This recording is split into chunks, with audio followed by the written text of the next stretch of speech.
wearing black long sleeve shirts. I'll get some black. Just give me a size. I'll get some black long sleeve. You want to try to get them as big as you can. That helps a lot. So if you're large, get an extra large. If you're an extra large, try to get a size up. But something like this.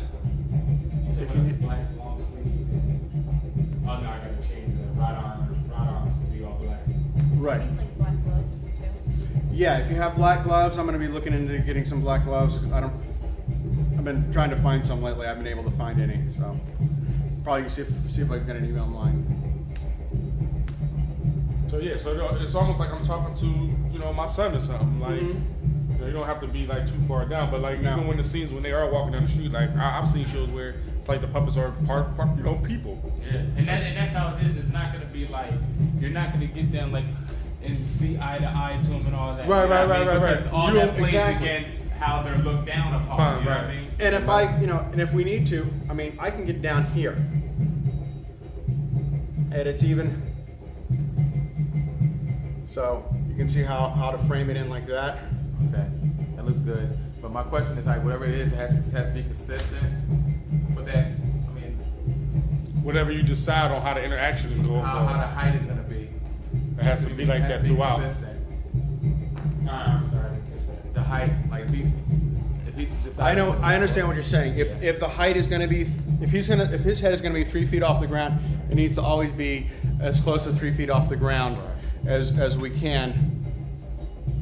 So, yeah, when you see them, if you have a shot of them standing, and the only way you can get a really good shot of him standing like this, that I can think of that's inexpensive, because I don't think you have enough in the budget to do green screen. The only thing we can do is to work out some sort of marionette type of function where we put a piece of like fishing line, monofilament, coming up out of here, and then it's just gonna have to be like a quick shot. You see him, and then you go do something else. Exactly, and that's the whole thing. Is like we can easily avoid those, like give it a little quick, a second or two, and go back up just to have that point of reference. You don't have to have that whole shot like that the whole time. I understand what you're saying is that, here he is in one scene where he barely comes up to my thigh, and then we have another scene where he looks like he's at hip level. But you'll notice that you've seen movies where that has happened before.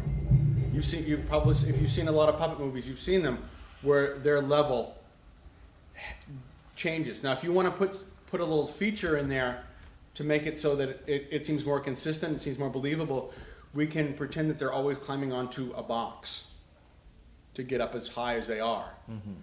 And when you're going to do the scene at the employment office, you're going to have little Ronnie. You're going to see him kind of coming up to the desk, and you might even see him kind of like climbing up to get a little bit higher, like he's climbing up steps to get there. Thinking, well, maybe they put steps in there, part of the whole disabilities. Disability act. Exactly. So he climbs up, and then you'll see him he'll be at the desk, so you see him from here up, because otherwise you're not going to see him coming up to the desk at all. And the person who's talking is going to be like having to lean over just to see the top of his head, and then you're not going to get a shot at all. So you're going to have to play a little bit loose with the accuracy of the height. Because if you've ever seen, like, another good one would be Muppets Take Manhattan, where you see Kermit out walking through Manhattan. Now, a lot of the times they're shooting him from below him up. But when you see Kermit, and Kermit's not much bigger than this, but when he's talking to somebody, he's always up high. He's always coming up to as close to their level as possible, even when you don't see what he's coming up to, what he's getting used to get up. When he walks into the office of the producer, and he says, "Biffo Bango Bamo," and he's talking to the guy there, how did he get that high? And then when you see him down, he's, you know, this height again. It's like little people climbing up on stuff. Right. Now we can do a lot of climbing into chairs. You know, we can see him. Just one thing we might want to think about getting is the back of a chair with no seat. So he looks like he's sitting in a chair. You're gonna have the puppeteer have him sitting in a chair, sort of behind it with nobody really in the chair. You know, with the seat sort of taken out. So you spoke a little bit about the movement of the mouth and just how not to jerk and vibrate. Could you talk a little bit about the lanyards, how to move, like the arm movement? Some advice you can give us to work on as far as around the arm movement. Right. That's another place where you want to learn by going slow. And that's what we were talking about before, about being very deliberate with the movements. But taking the glass of, we have a glass of water right here. He sees the water, reaches out for it, picks it up, brings it over. Now, this is where I'm using both my mouth and the head to lean back, and the arm so he can drink. It's an exaggeration. Granted, when we take a drink, we don't always throw our heads back when we drink. We do when we get near the end of a drink and we're pouring it back. We may lean our head back a little bit. But with puppetry, things need to be exaggerated, and they need to be what was the word I was using before? Deliberate, very deliberate.